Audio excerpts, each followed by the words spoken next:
A millionaire walks in and sees the black woman dancing, but not alone. She's moving with his disabled son, and the boy is moving back. Just a flicker at first, then more. What happens next leaves the entire house speechless. Have you ever seen dignity unfold in silence? If this moment touches something in you, tap like, subscribe, and let us know where in the world are you watching from right now.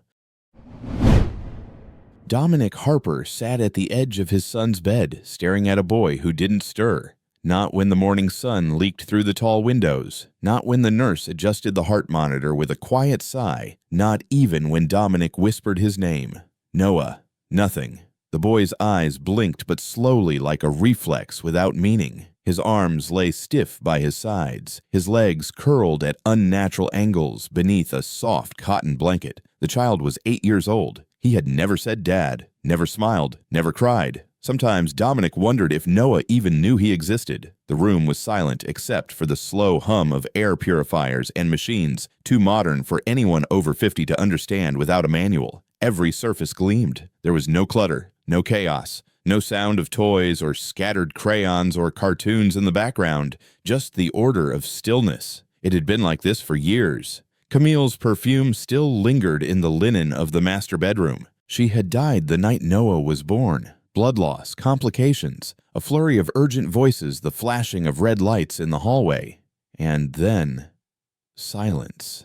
Dominic had never really heard silence until that night. Since then, it had taken root in the house, in the boy, and in Dominic himself. He had not remarried. He had not dated. He had barely spoken to anyone unless necessary. Work ran on autopilot. The home was more a memorial than a place for the living. Catherine, his late wife's longtime assistant, stood in the kitchen reading a clipboard. Her eyes were sharp as ever, her posture upright. A woman who had always believed that proper planning prevented poor performance. She was the kind who alphabetized herbs and ironed handkerchiefs. Now she also helped manage Noah's daily therapies. Without her, Dominic might have let it all unravel years ago. The new therapist didn't last, she said, not looking up from the paper. She says she'll forward the report, but there wasn't any progress. Dominic nodded once quietly, placing a hand on his son's motionless arm. It was warm. That was the only comfort. They're all the same, he muttered. Well, perhaps not all, Catherine said, then hesitated. She glanced out the window as if she didn't want to finish the sentence, but she did. The last one. The woman from Queens. The black woman. She was enthusiastic. He didn't respond right away. She didn't have formal certifications in pediatric neurology, Catherine added, at least not the kind we typically look for. And, frankly, I thought her tone was a little informal. Dominic stood and walked over to the window, looking out at the city. It was early spring. The trees were still bare, but patches of green tried to fight through. She seemed like she genuinely cared. He said not with conviction, but with the weariness of a man who had seen too many people pretend. Catherine adjusted her glasses and clipped the papers together.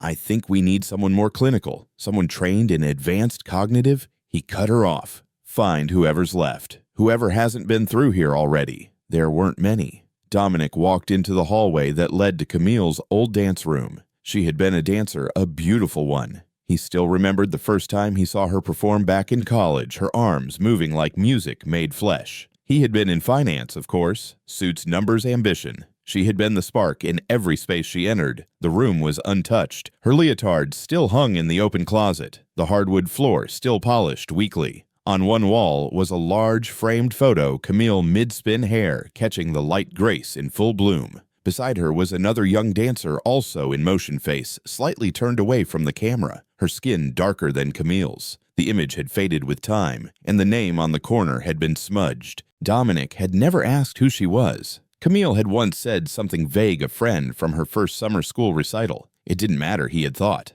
But now he stared at the photo longer than usual. Something about the posture of the girl, the way her feet curled slightly inward mid-pirouette, it stirred a thought that refused to settle. He turned away. Downstairs, David, his assistant, was reviewing care schedules on a tablet. The man was efficient, careful with words, and made sure everything stayed on time. Dominic liked that about him. He didn't bring emotion into things, but even David had stopped believing in the rotation of therapists, though he never said it. The last 3 weeks have all had the same result, David noted without being prompted. But I did find someone new. She's not typical. Dominic raised an eyebrow. Not licensed in the usual way David clarified, but she's worked with kids. Has experience in care homes, community centers, that sort of thing. Catherine overheard. Let me guess, she said dryly. No degrees, but plenty of life experience. David didn't reply. Dominic shrugged. Fine. Book her. There was no more fight left in him to sort out what credentials mattered. No method had worked. No textbook had cracked the code. His son had not spoken, not smiled, not hugged anyone since birth.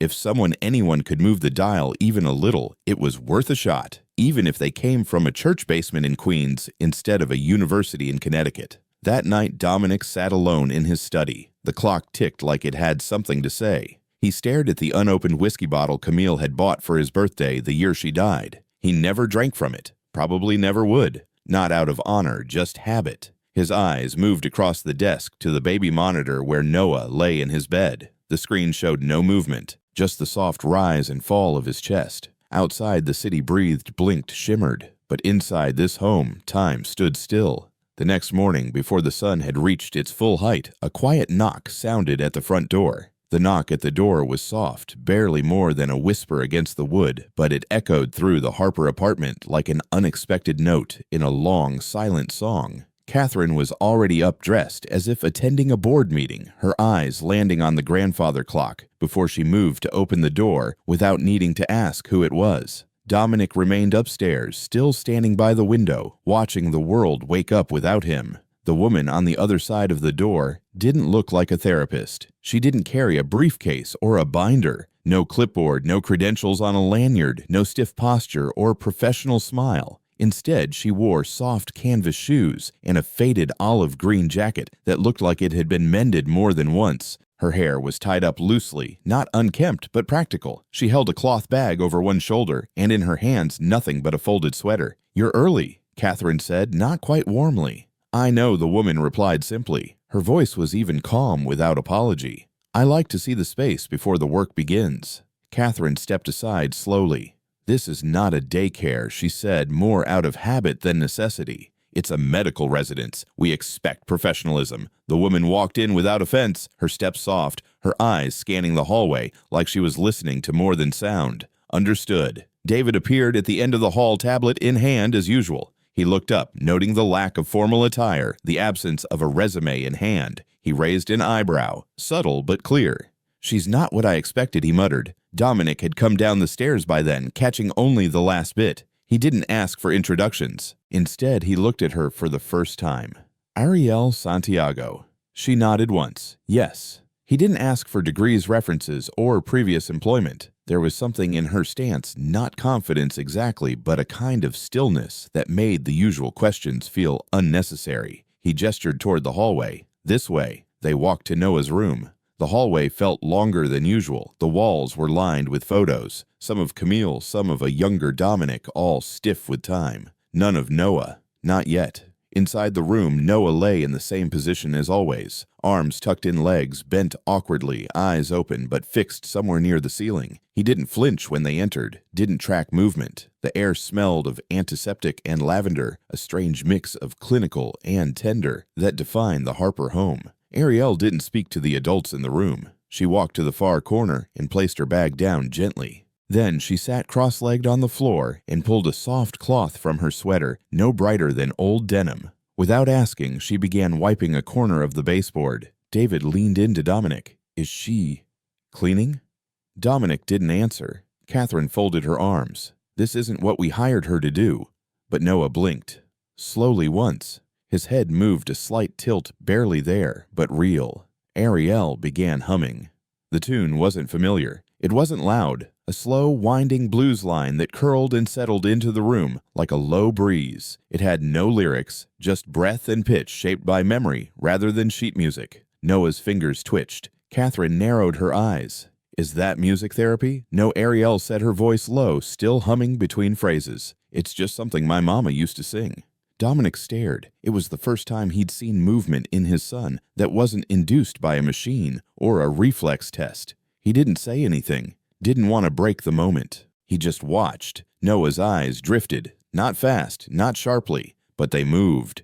Toward Ariel. David whispered, "Did you see that?" Dominic nodded once. He didn't look away. Ariel continued humming as she slowly stood up. She walked past the others and gently adjusted the curtain, letting in more morning light. Then she turned to Dominic. "Where's his music?" Dominic blinked. "His what music?" she said again. "Everyone's got a sound that wakes them up." What was his mother's favorite song? He hesitated. She danced to so many. Ariel didn't push. She simply said, "Start with what you remember." Then she picked up her bag, nodded at Noah, who blinked again slowly, and made her way toward the door. "Wait," Catherine called. "You're leaving." "I've seen enough for today," Ariel said. "He saw me."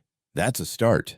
And just like that, she was gone. Dominic stood in the silence she left behind. It wasn't like the silence that usually filled the house. This one felt different, less heavy, less final. He looked at Noah. For the first time in years, he wasn't just lying there. He was looking at something, at someone, not through them. Catherine shook her head slightly. "I still think we should have gone with the specialist from Boston." Dominic didn't respond. He walked to the corner where Ariel had knelt and looked at the baseboard. Clean. Not because it needed to be, but because she had chosen to touch something, to start somewhere.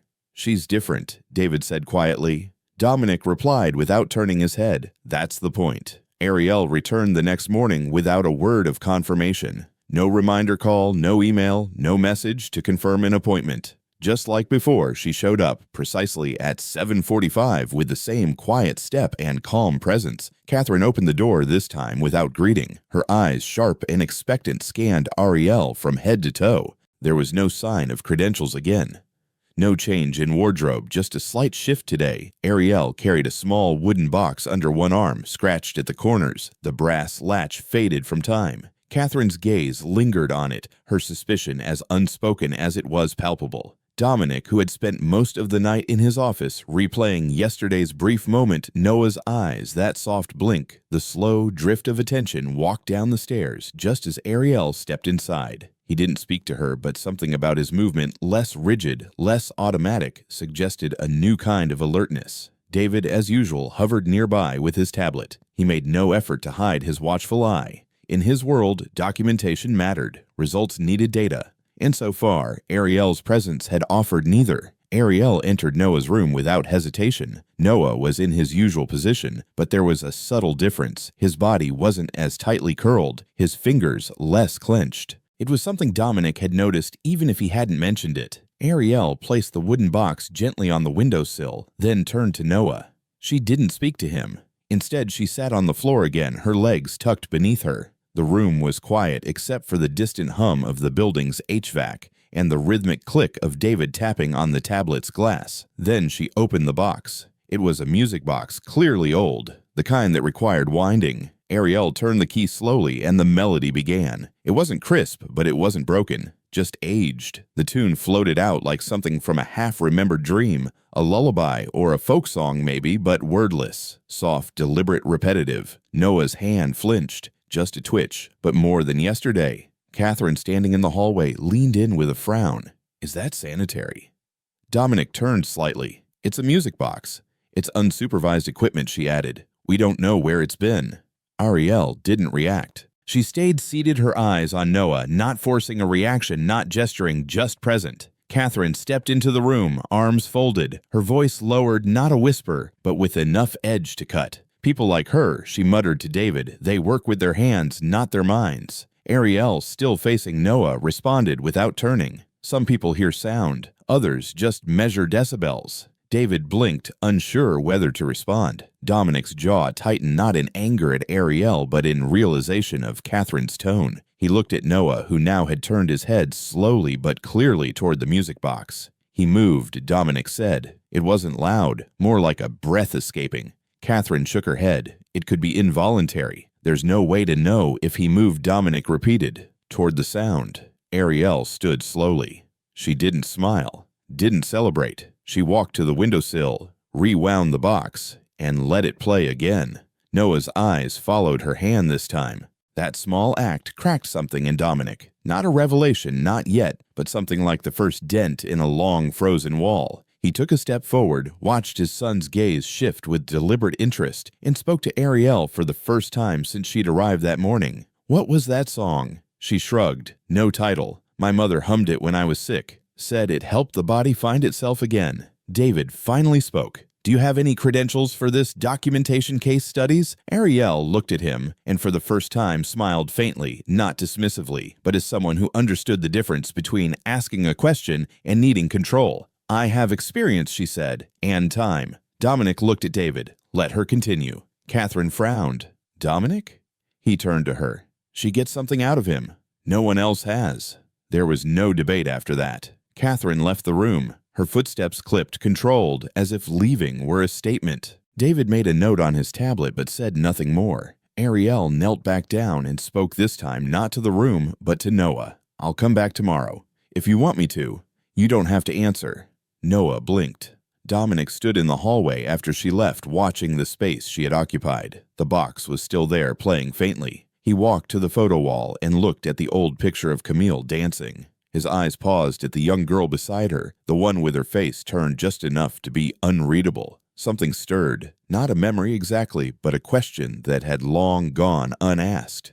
In his office that night, he didn't turn on the desk lamp. He sat in the dark and listened to the echo of that melody still playing in his mind, over and over, like a thread pulling something loose inside him, something he had buried long ago. And for the first time in 8 years, he didn't take a sleeping pill. It happened on a Thursday morning, just after the air in the house had settled into its usual rhythm of quiet footsteps and measured routines. Dominic had barely slept again, though he hadn't reached for the sleeping pills. He sat at the kitchen table nursing coffee. He didn't really want watching the steam fade into nothing when Ariel arrived. She didn't knock this time. Catherine had told her to come in directly. Her footsteps were soft, steady, as if she knew her way around the home better than someone who had only been inside it for 2 days. She carried nothing today. No music box, no bag, just herself, and a red silk ribbon folded neatly in her hand. Dominic followed her down the hall without saying a word. Something about the way she moved told him this day would be different.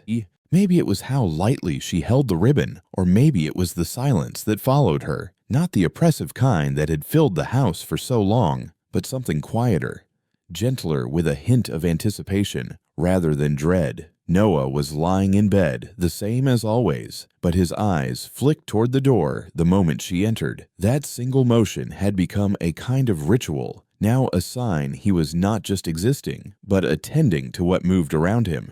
Ariel gave him a small nod, sat on the floor again as if there was no reason to change what had started to work, and stretched her legs out in front of her. She unraveled the ribbon, held it between her fingers, then let it flutter like a wave through the air. Noah's eyes followed it, slow but steady.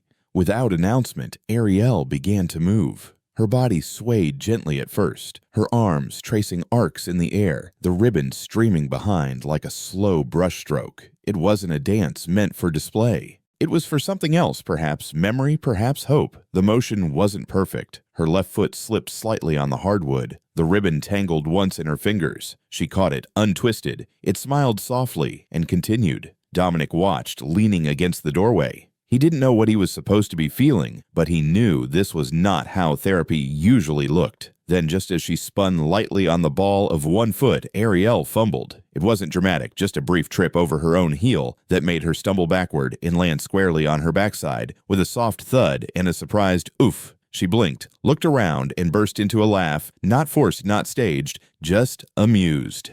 Dominic opened his mouth to say something, but didn't. Noah's chest rose a little more than usual. Then as Ariel reached for the ribbon with mock seriousness, like a clown who'd lost control of her props, it happened. Noah laughed. It was faint, cracked, like the first sound from an old speaker, but it was unmistakably a laugh. His lips curved, his eyes lit. A thin sound escaped from his throat that had never formed that shape before. A sound not caused by spasm or reflex or choking, but joy. Ariel froze. She didn't turn to Dominic, didn't look toward Catherine, who had entered moments earlier and now stood stiff by the door. Instead, she lowered her hands, let the ribbon rest on the floor, and simply nodded once, barely more than a breath of movement. Dominic moved without realizing it. He stepped forward, not fast, not loud, just walked up to Noah's bed and stared. His son was still smiling. It wasn't wide or perfect, but it was there. A crack in the armor. A warmth in a room that had been sterile for years. Catherine's face was unreadable. Her mouth was pressed in a thin line, her eyes fixed not on the boy but on Ariel. Something shifted behind her gaze. Not admiration, not relief. Maybe confusion, maybe discomfort. Later that day, after Ariel had left without a word of praise or validation, Dominic found a photo on the kitchen counter. It was unframed, unannounced. A print from decades ago, the edges slightly curled. It showed Camille in mid-dance, one leg extended, arms overhead, a smile of fierce focus on her face. Next to her, slightly out of frame, another girl, skin darker hair tied in a similar bun, face turned just enough to blur. The photo had clearly been taken in motion, yet there was balance, symmetry, connection. He held it in both hands for a long time. Didn't ask Catherine where she'd found it. She didn't volunteer the information either. She just refilled the kettle and returned to her list of medications. That night, Dominic didn't go to his office. He sat beside Noah's bed. The boy was asleep, his body still curled but less rigid. His hands weren't clenched. His breathing was deep. Dominic turned the lamp down low and reached for the music box Ariel had left on the windowsill. He wound it once, let it play.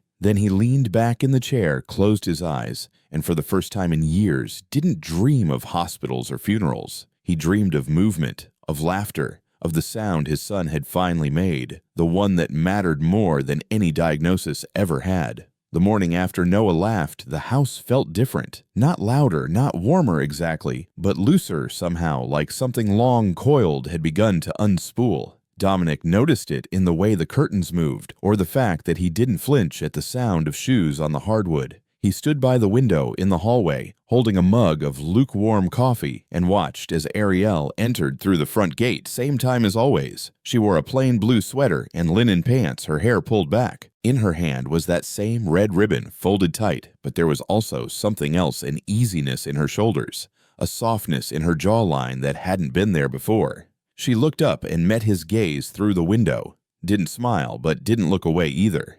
Dominic nodded. Ariel nodded back. Instead of heading straight to Noah's room, Ariel asked for the first time if they could try something different. She spoke quietly, almost like she didn't want to interrupt the silence the house had grown used to. "Does he ever go out on the balcony?" she asked. Dominic shook his head. "Not in years. It's warm." "Just for a few minutes," she said. "I'll carry him if you're okay with it." Dominic hesitated, then glanced toward Catherine, who had just appeared in the kitchen. She raised an eyebrow but didn't speak. He turned back to Ariel and gave a short nod. "All right, I'll help."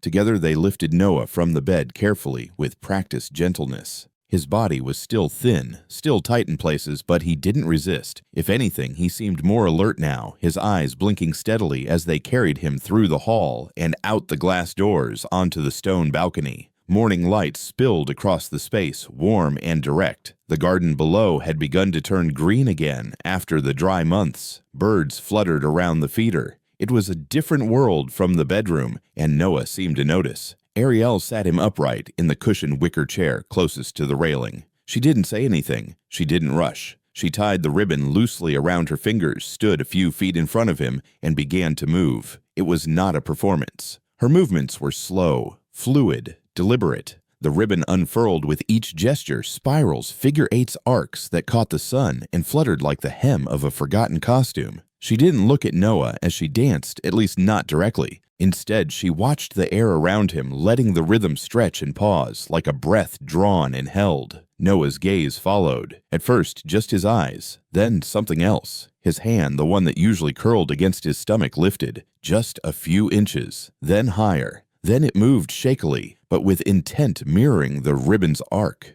Dominic sucked in a breath so suddenly that Catherine, who had stepped out behind him without a word, looked up. She saw it too. The hand, the lift, the trace of movement that wasn't random, that wasn't reflex.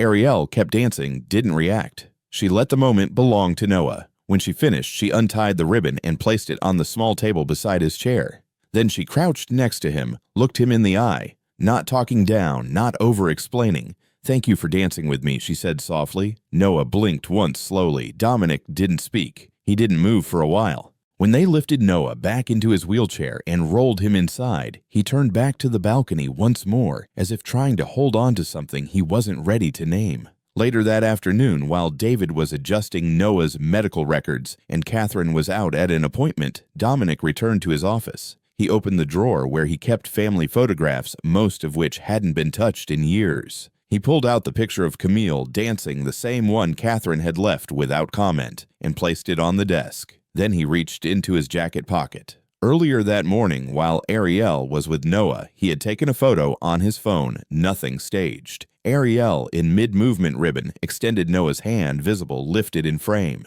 He printed it, using the small photo printer he rarely used, trimmed the edges, and placed it beside the old photo. Camille and Ariel, years apart, one in black and white, one in color, different worlds, different stories. But somehow the photos fit beside each other, as if they had been waiting for that moment. Dominic sat back, stared at the pair of images, and felt something unexpected, a kind of quiet recognition, not understanding, not yet, but something close to truth. He didn't need to say it aloud, and no one needed to agree. That afternoon, when Ariel left, she passed by his office. He opened the door, held the edge of the frame, and said simply, "You were good out there." Ariel smiled almost shyly. He was better. Dominic nodded once. "See you tomorrow." And for the first time, he said it without doubt, without hesitation, as if something had finally shifted, even if the world hadn't noticed yet.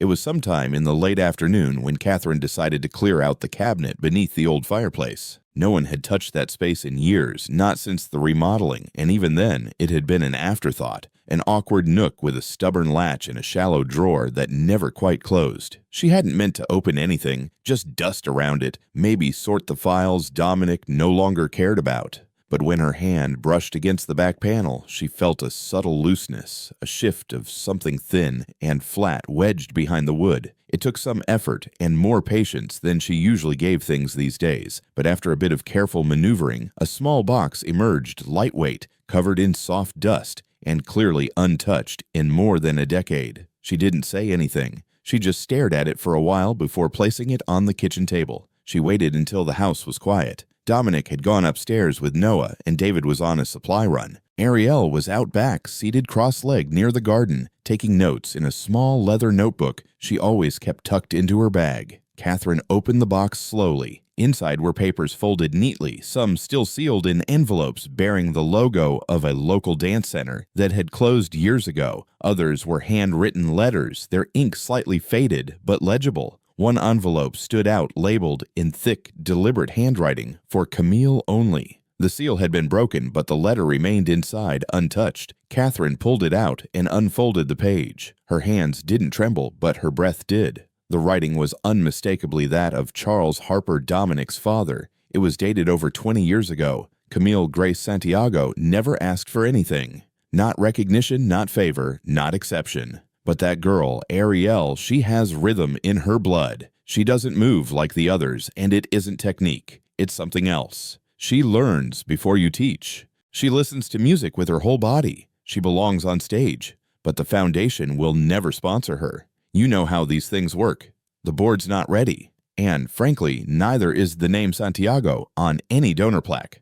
I'm sorry. Catherine folded the letter back slowly, her jaw tightening. For a long moment she didn't move. Then she reached for the next item in the box, a small photo printed in low contrast of a group of dancers mid-rehearsal. Camille was front and center, arms extended. Behind her, slightly blurred, a smaller figure, skin darker hair pulled back tight, moving in step. Ariel, younger, unmistakable. Catherine didn't cry. She didn't rage. But something in her stiffened, less out of guilt, more out of recognition. The kind that didn't come easily to people like her, people raised to believe they were always on the side of what was correct. Dominic found her at the kitchen table half an hour later, staring into the box. The letter opened the photo beside her hand. "What's that?" he asked. She didn't answer immediately. Instead, she pushed the letter toward him. He picked it up, read slowly, lips moving slightly with each word. When he finished, he read it again.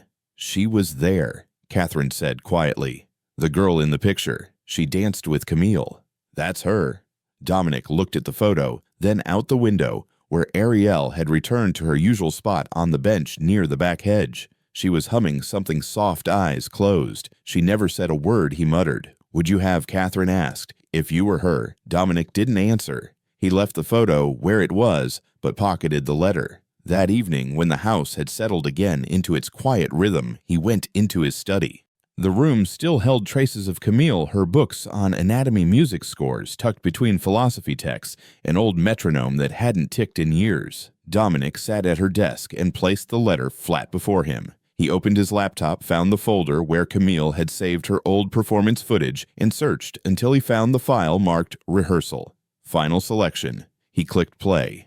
The video was grainy, shaky in places, but it showed what he needed. Camille in motion, confident and sharp as always. And behind her, yes, there she was. The younger Ariel dancing not in competition, but in harmony. Even with the blur, the camera angle, the years between them, the rhythm was unmistakable. He paused the video, leaning forward until his forehead nearly touched the screen. So that was the truth. He thought about the conversations they'd had, him and Ariel, or rather the ones they hadn't had. The things unsaid. Her silence now had a weight not just of dignity, but of restraint. She had every right to confront him, to call out what his father did, what his mother allowed, what even he, by omission, had continued. But she never had. She danced. Dominic stayed in the study until late. When Ariel passed the doorway on her way out, she glanced in, saw the light paused. "You need anything?" she asked. He shook his head. "I found a letter. From my father." Ariel tilted her head. "Oh, it mentioned your mother." A pause. Then gently, "Grace didn't talk about it much, but I knew something had happened, something that made her stop." Dominic looked at her directly. "It shouldn't have. She should have kept going." "She did," Ariel said simply. "Just not on stage." He nodded, stood slowly. "You've been doing this for a while, haven't you? I started dancing before I could write my name." He smiled faintly. "I believe that." She started to turn away. "I'm sorry," Dominic said. Ariel stopped. "I know." Then she walked down the hall, same pace as always, not hurried, not heavy. And Dominic sat back down in the chair his wife had once claimed as her own, the letter still resting open, the video still paused on a single blurry frame of two girls dancing, one remembered, one almost forgotten, both finally seen. The next morning, the house didn't speak. It moved, it functioned, it breathed in its own rhythm, but the silence was different now. It wasn't a void, it was deliberate. Each person inside that home carried something they hadn't had the day before: knowledge, memory, or guilt. Maybe all three. Dominic came down early, not dressed in his usual tailored slacks and button-downs, but in jeans and a pullover sweater that still smelled faintly of the cedar chest upstairs. He didn't go straight to the office or the kitchen. He went to Noah's room and sat in the chair by the window without saying anything.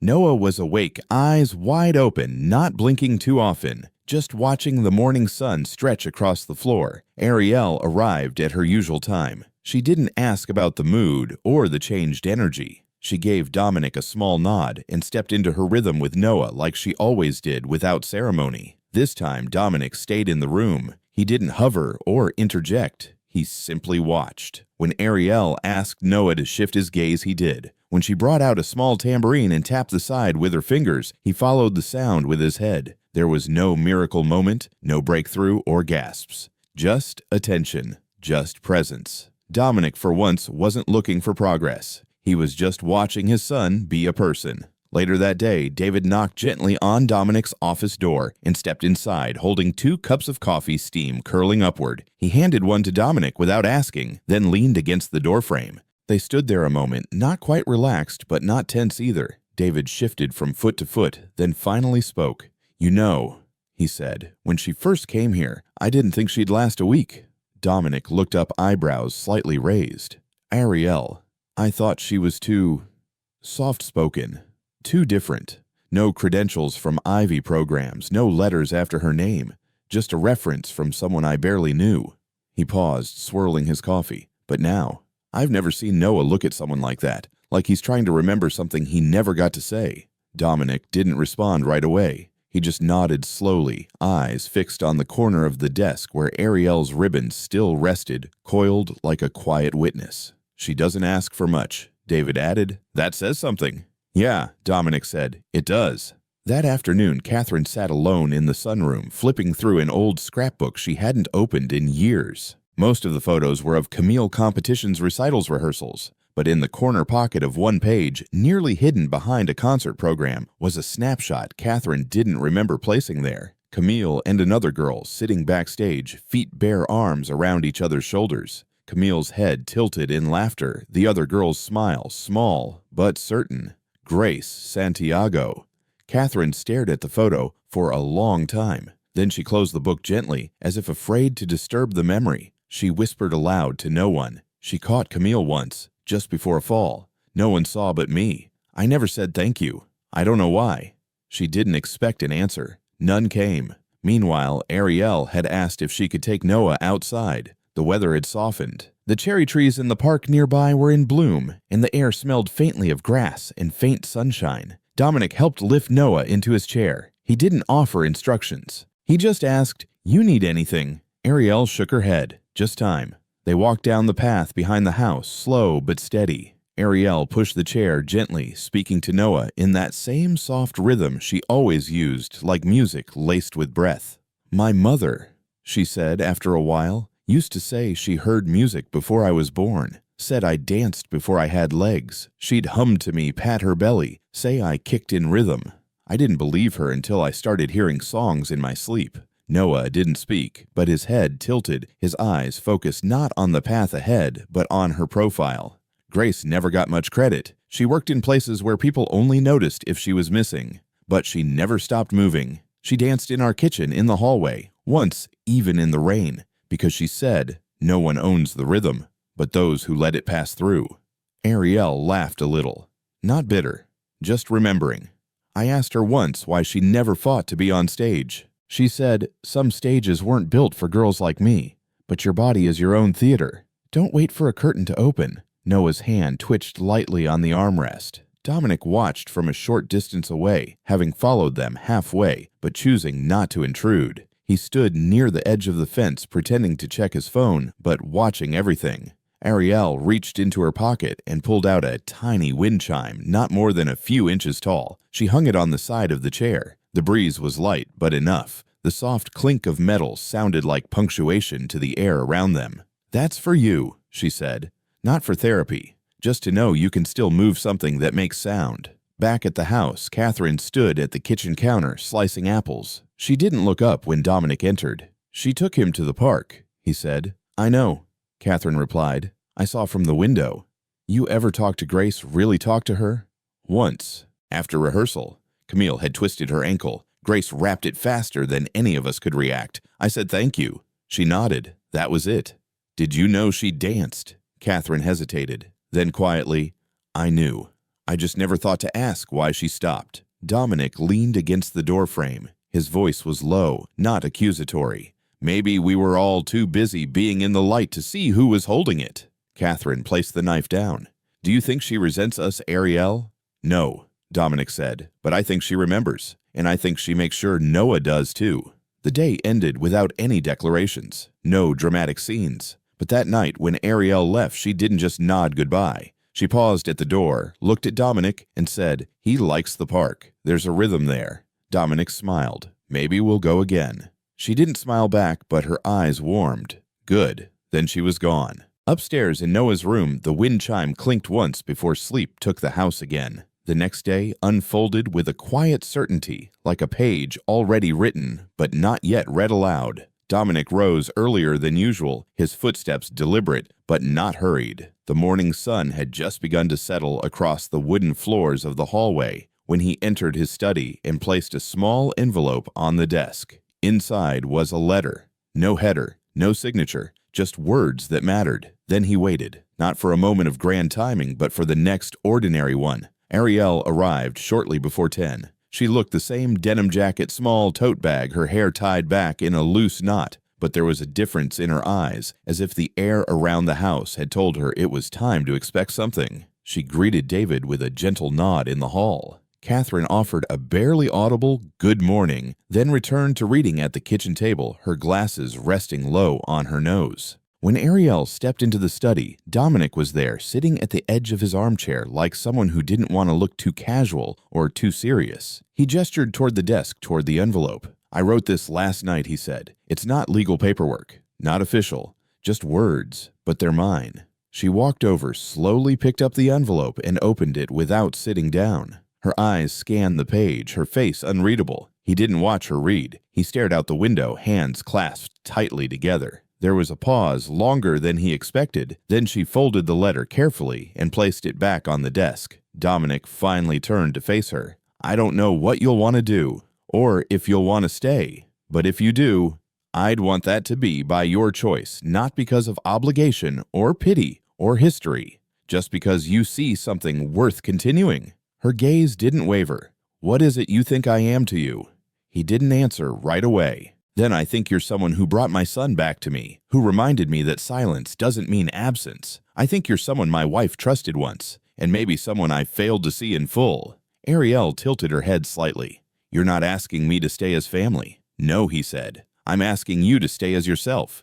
If that intersects with us, then I'd be honored. But I won't define you." There was a stillness between them, then not heavy, just suspended. Then she nodded once. "Good," she said, "because I don't need another father. I had one. I don't need someone to take me in. I've always known how to stand. What I need, what I want, is to be seen fully, and not as a footnote to someone else's redemption arc." Dominic's mouth tightened slightly. He didn't bristle. He absorbed it. "You're not a footnote," he said. "If anything, you're the sentence we didn't know was missing." She smiled barely. "Careful." That almost sounded poetic. "I've been around dancers," he said. "You all rub off." She didn't answer. She didn't promise anything. She just picked up the letter again, folded it carefully, and slipped it into her bag. Then she said, "I'll be in the studio with Noah." He nodded. Later that day, as she worked with Noah in the upstairs room, Catherine passed by the open door. She watched silently as Ariel spun a slow turn holding a ribbon Noah had begun to reach for. It was subtle, but it was movement. When Ariel noticed Catherine watching, she didn't stop. She kept going, letting Noah follow the arc of her body. When it was over, Catherine stepped into the room. "He used to watch Camille like that," she said, "from the wings. Never blinked." Ariel didn't reply, but she did meet Catherine's eyes. "I used to think," Catherine continued, "that the right people would rise on their own, that if someone deserved recognition, it would come naturally." Ariel finally spoke. "Recognition doesn't fall. Someone hands it over." Catherine nodded. "That's true. I see that now." There were no apologies, no explanations, just two women standing in the same room, finally sharing the same understanding. That evening, over dinner, David cleared his throat and raised his glass slightly. "To Noah," he said, "and to the people who make sure he's seen." Dominic didn't say anything, but he reached over and gently touched the folded paper resting near his plate. The copy of the letter he'd written Ariel left there, not as a statement, but as a reminder. The rhythm of the house had changed again, not louder, just clearer. The next morning came gently without ceremony. Ariel arrived just after breakfast, her steps light, and measured her breath, matching the calm of the air around the house. She carried with her a small box no bigger than her hand wrapped in cloth. Dominic had seen her step in from the hallway, but he didn't call out. He simply watched as she made her way up the stairs to the room where Noah was waiting. There was a kind of grace in how she moved, not forced, not overly careful, just aware.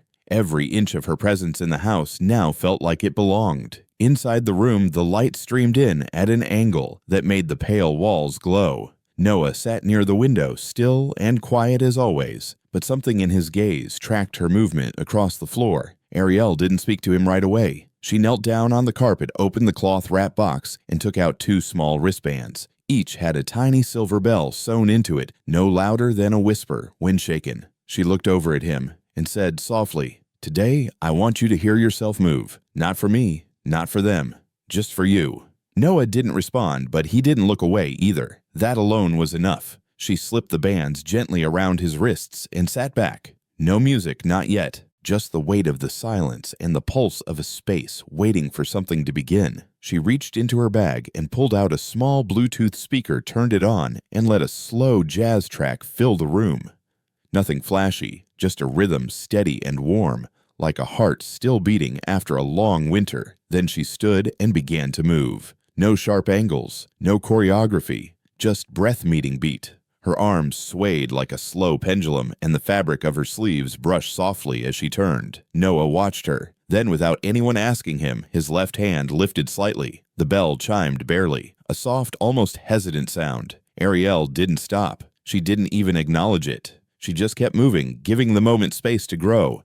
Then came the second sound, his right wrist, this time more deliberate, as if he knew what he wanted. The two bells made a small duet of motion and sound. Still no words. Dominic stood just beyond the doorway watching. He hadn't meant to be there. He had passed by on the way to the kitchen and stopped when he heard the music. and now he couldn't move. He held onto the frame of the door with one hand, breath caught somewhere between his chest and throat. When Noah lifted both arms and then began to shift his weight forward, Dominic stepped in just one step almost without realizing it. Noah's foot moved. One step. The smallest step, but his own. The bells rang again, louder this time, not because of volume, but because of meaning. Dominic's body reacted before his mind could catch up. He crossed the room, dropped to his knees, and wrapped his arms around his son. Not tightly. Not desperately. Just present. Fully. Finally. Present. His head dropped to Noah's shoulder, and he stayed there as if the ground beneath them had finally turned solid. Ariel didn't speak. She stepped back, watching, letting them have the moment. Her own throat tightened, but she refused to let it cloud the clarity of what was unfolding. For the first time since she had entered the house, she felt it shift beneath her, not pushing her out, not holding her at arm's length, but adjusting to include her. Catherine entered moments later. She must have heard the bells too. She stopped when she saw the scene, her hand rising slowly to her mouth. Her eyes didn't move from Noah, who now rested his head on Dominic's shoulder. Then, as if time had waited long enough, Noah whispered one word. It wasn't loud, it wasn't clear, but it was real. "Mommy." The room didn't erupt. It didn't need to. Catherine let out a single gasp. She stepped forward but didn't speak. She just knelt near them, her hand hovering over Noah's back, not quite ready to touch, but needing to be close. Ariel finally walked to the window and opened it slightly. The outside air was cool and crisp, filled with the scent of garden soil and distant leaves. Noah looked up. He didn't smile, not quite, but his eyes found Ariel, and he blinked slowly as if nodding in a language only they spoke. Dominic turned too, and this time he didn't look at her as someone who worked in his house. He looked at her as someone who had altered its foundation, someone who without a single raised voice or dramatic speech had taught them how to listen again. That afternoon, no one spoke of it in grand terms. There was no toast, no declaration. But when dinner came, Noah sat at the table instead of being carried to it. Catherine placed a folded napkin gently in his lap. Dominic passed him a spoon, and Noah gripped it, even if shakily, with both hands. When the meal ended, David, who had watched from the hallway, turned to Ariel and asked, "Did you plan any of that?" She shook her head. "You can't plan that. You just make space for it." David smiled, nodded once, and walked away with a tray in hand. The bells remained on Noah's wrists for the rest of the evening. He didn't shake them again. He didn't need to. Everyone had already heard what mattered most, and for the first time in a long time the house felt quiet, not because it was empty, but because it was whole.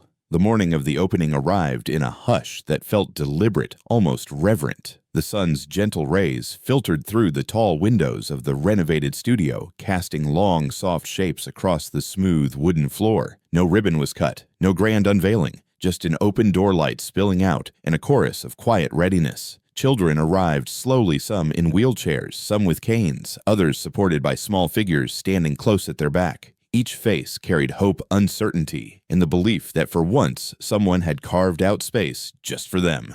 Ariel stood near the entrance, arms folded gently, eyes observing. She had chosen a simple outfit, a dark denim jacket over a soft cotton blouse, hair tied neatly to keep the focus on her face. She offered soft smiles to parents, small waves to children. She didn't need to speak. Her presence spoke clearly. "You belong." Dominic lingered at the back of the room. His tailored suit had been replaced by khaki slacks and a crisp white shirt, an intentional nod to blending in. He watched Ariel watch the children and watch the shifting light. As the first few children began to move, gentle steps, tentative sways of arms, quiet reaches for scarves floating from the ceiling, he felt his heart tighten, not with pride, but with recognition. This was no spectacle. This was quiet courage made visible. After a few minutes of movement, Dominic stepped forward to the center of the room. His steps carried the weight of a father who had learned to listen long before speaking again. He glanced at Ariel, catching her eye briefly, then turned back to the group of families gathered at the door. "If you ever thought you had nothing to give," he began, voice steady, thoughtful look at these children. "They give the world what it forgot to trust, to believe, to feel hopeful again." His gaze swept the room, pausing on a child who gently closed her eyes as she moved her shoulders, then on another boy who shyly held up a handbell and let a single chime ripple through the air. Thank you, he continued, for trusting us enough to walk through that door. There was no applause, just nods, soft smiles, and the quiet acknowledgement that his words were both for the parents and for Ariel, an acknowledgement that her vision had become a place of healing and presence. Ariel watched her chest lifted, but she did not step forward. She remained behind Dominic, letting the moment belong to the families and to the movement itself. In her mind, she replayed every second of Noah's journey, from his first gentle shake of a bell to this moment where dozens of children were finding their own rhythm. Later, as the session ended, mothers and fathers moved to collect their children. Some offered whispered thanks to Ariel, others nodded to Dominic. A few even caught Catherine's eye in the back. She simply lifted her hand in silent applause, tears glistening behind her glasses. David, the Harper household's former assistant, stepped quietly to Ariel's side. He offered her a cup of cold water. "She's amazing," he said softly, nodding toward a little girl who had been the most hesitant at the start and now stood shoulders relaxed, a gentle brow's edge turning up in quiet triumph. "You made space for her to try." Ariel accepted the water with a nod, her throat tight. "They just needed permission," she whispered. David offered a small, knowing smile. "And you gave it." By noon, the studio had emptied. Chairs were stacked, ribbons on the ceiling swayed quietly. Dominic approached Ariel as she folded up the fabric tapestries that had been hung around the walls. He offered his hand. "Thank you," he said simply. She paused, folding her hands around the fabric. She met his eyes. "It was never just me," she replied. "It took all of us." He nodded. "Yes, all of us." Behind them, Catherine appeared, keys in hand. She had been there through every rehearsal, always from the edge. "I brought lunch," she said quietly. "I thought, maybe you'd like to eat here today." She looked between Dominic and Ariel to celebrate what didn't need a stage. They shared a quiet smile and followed her into the small adjoining kitchen where sandwiches waited and the low hum of conversation began to fill the space with warmth. That afternoon, the studio was still. Ariel sat on a low bench, legs folded beneath her eyes closed for a moment as she allowed herself a pause. In the stillness, she remembered a time less than a year ago when she stood uncertain in that doorway, a stranger carrying a name no one wanted to speak. Now the room held her world. Dominic returned and sat beside her. "Would you consider running another session next week?" he asked, voice gentle. "We have a few more families asking." She opened her eyes and nodded. "We will." He paused, then added, "When you're ready to welcome others, maybe mothers who need the same kind of permission, families who never asked for much." Ariel studied his face. "I think I'd like to start that." She took a breath. "I want to offer a group for parents, for people who need the space as much as their children do." Dominic's eyes softened. "That would be wonderful." In that moment, they both felt the momentum of something larger than today, a ripple that would continue. Later, they gathered to leave. The sun had shifted. Golden light stretched along the hallway. Dominic turned to Ariel. "Thank you," he said once more. Not for her presence, but for bringing the pulse back to a family and a home that needed it. She smiled softly. "Thank you for seeing it."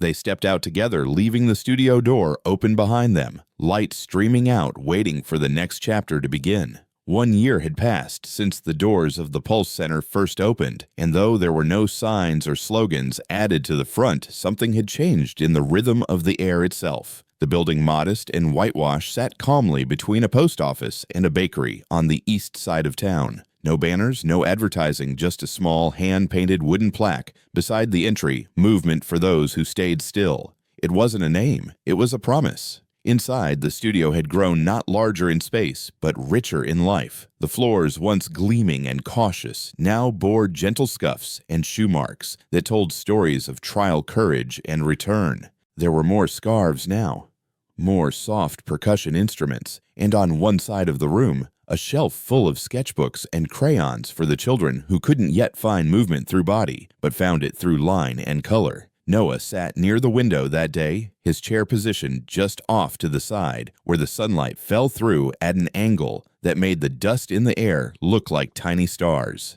He was still quiet mostly, but he watched with full awareness, blinking slower now when something moved him. His legs didn't tremble when the bell on his wrist chimed. He made it chime, deliberately. Dominic sat next to him, not saying much, hands resting loosely on his knees, body relaxed in a way that hadn't been possible a year ago. He no longer arrived wearing layers of defense. He came in cotton and quiet. Ariel walked the studio with a clipboard, stopping to check on a new student's fit with their brace. Her manner was attentive but never patronizing.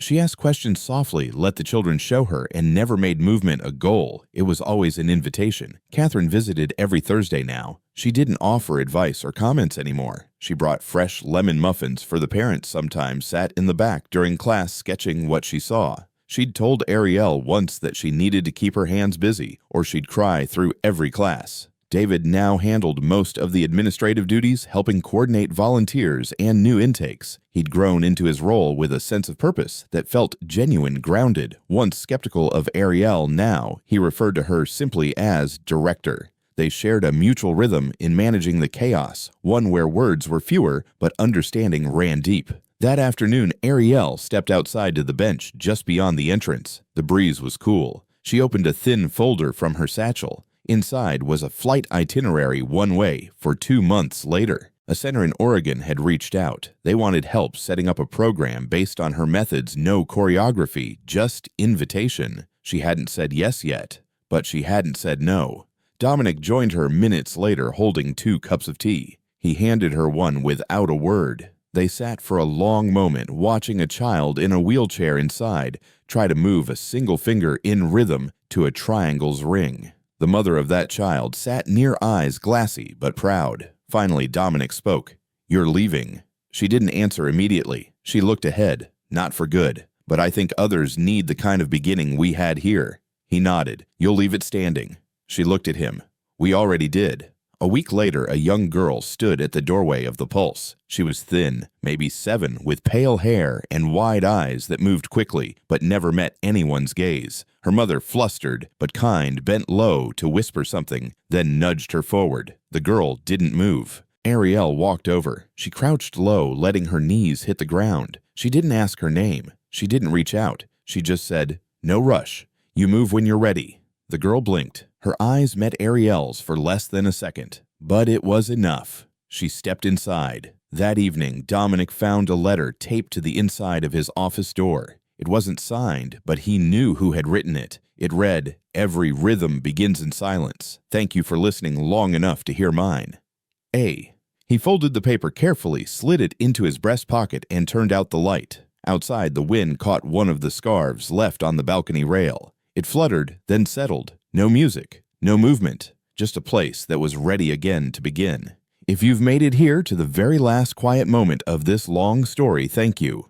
Truly. Your presence means more than words can hold. Sometimes the most powerful thing we can do is simply witness someone else's silence, struggle, resilience, and return. If this story touched something in you, it wasn't by accident. Maybe it echoed a part of your own life. Maybe it stirred a memory you thought was long gone. Wherever in the world you are watching from, whatever your background, your name, your journey, we're grateful you were here. This story wasn't meant to impress. It was meant to connect, to remind us that dignity doesn't require perfection, that love doesn't need permission, and that healing often starts in the places no one sees. If this story moved you, please leave a like, subscribe, or simply share a comment. Tell us, where are you watching from? What part of this story stayed with you? Your voice helps keep stories like this alive, and it reminds us we're not alone in wanting a world with more grace, justice, and tenderness. We'll see you again in the next story. Until then, take gentle care of yourself and of those quiet moments that might still be waiting to be seen. Join us to share meaningful stories by hitting the like and subscribe buttons. Don't forget to turn on the notification bell to start your day with profound lessons and heartfelt empathy.